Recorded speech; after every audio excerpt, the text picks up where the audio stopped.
Hello kids. तो आज हम मंथ के name English, Hindi and Gujarati तीनों भाषाओं में सीखेंगे। तो आपको हमारा वीडियो अच्छा लगे तो लाइक, शेयर एंड सब्सक्राइब करिए। January, January and January.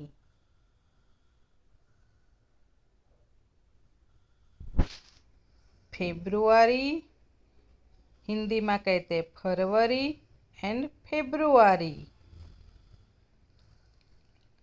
मार्च, हिंदी और गुजराती में मार्च ही बोलते हैं।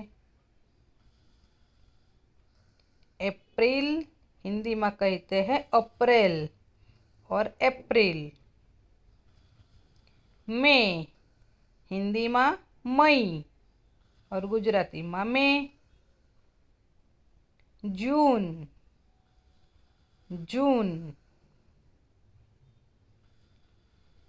जुलाई, जुलाई। अगस्त, अगस्त।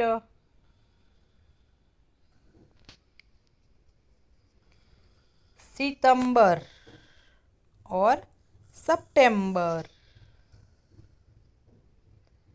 अक्टूबर, हिंदी में कहते हैं अक्टूबर और अक्टूबर। नवंबर और नवंबर। दिसंबर और दिसंबर।